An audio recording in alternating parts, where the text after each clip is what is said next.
Welcome back, Pokemon fans. Angel of the Night here. We are back again with the Grand Challenge 2025, part number 1, and this is battle number 24.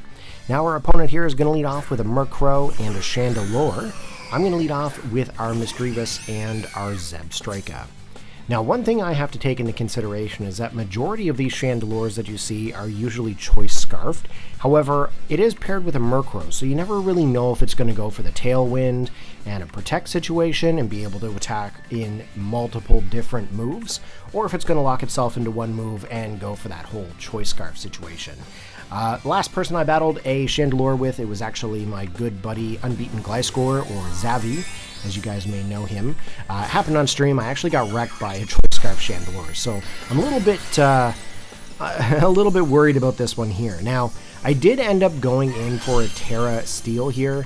Honestly, I was a little bit worried about taking like a Shadow Ball to the face.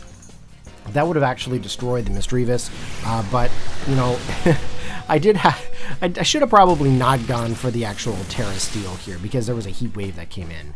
We actually went in for the attack here, the Supercell Slam. We took out the Murkrow, which is pretty awesome. However, we are Life Orbed, and, you know, that does take us down in our health here as well. Now, we did manage to survive that heat wave, which is actually pretty impressive considering we're Steel type there now, and we are Eviolited. But you know, we do retaliate with a Shadow Ball of our own and almost actually take out that Chandelure, which is pretty awesome. Primarina coming in here next as the next Pokemon from our opponent. And we actually ended up locking into our first move, and as you can see, we're kind of backtracking here. We're going to go for the Shadow Ball into the Chandelure there once again, and of course we're going to choose the Supercell Slam, being super effective into the Water-type Pokemon that Primarina is. No Tera here this turn, of course. We get the Supercell Slam off onto the Primarina, which is actually a one-hit knockout here, which is pretty fantastic. It was a critical hit, so the crit did matter, and of course I'm pretty sure the Life Orb had a great deal of help with that. Shadow Ball, of course, not able to hit the Chandelure because of the Protect, and that means we're going into another round of moves here with this Chandelure. But one thing that it did confirm is that this thing is not Choice Scarf, which is pretty fantastic.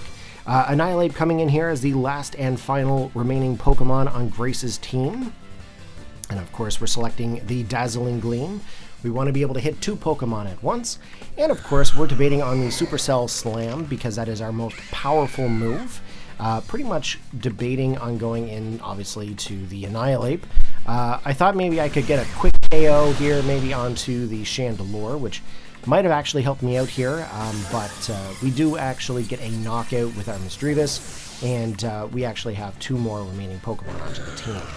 Here's the Rage Fist coming in from the Annihilate, and of course Annihilate, the more damage and the more hits that Annihilate gets, the more the attack of the Rage Fist actually does. Now, mind you, did it really matter here how much damage Annihilate would have had prior? Absolutely not. We were so low in health that the Zebstrika actually just gets, you know, knocked out. We come in here with our Tauros, and of course we've got Maushold. Now, of course, we do have Intimidate with the Tauros, and I'm really hoping that Annihilate doesn't have Defiant, and unfortunately it does. So that actually ends up boosting up the attack stat of that Annihilate. Now, with the Maushold, of course, we can't hit the Chandelure except with the Bite attack.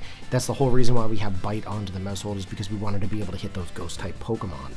Now, I'm really hoping that Annihilate will go for like a Terrestrial here at some point and change his typing so we can do some Population Bombs, because, you know, obviously we want to get as much damage into this thing as possible. We know we're going to take at least one really good hit from this thing, but if we can actually manage to get some massive amount of damage off, we might be able to actually knock it out with the Tauros. Heat Wave, of course, coming in, hitting both parties on my team, and of course the Drain Punch coming in to clean up the whole Maushold situation. Now, we do have Tauros still here into play. He's going in for the Raging Bull. That actually does quite a bit to the Annihilate, not enough to knock it out, however, but the awesome thing is that the Tailwind actually does peter out.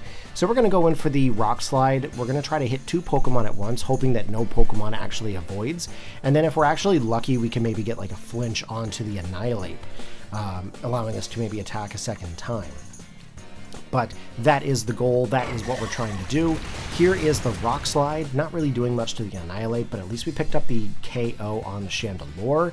Looks like it was a critical hit onto the Annihilate, which is good, but it didn't really do much. Close combat coming into the retaliation onto the Tauros, and that is going to be game. So good game, Grace. Thank you very much for the battle, and I hope you guys enjoyed the match. Take care, have a good one, and peace out.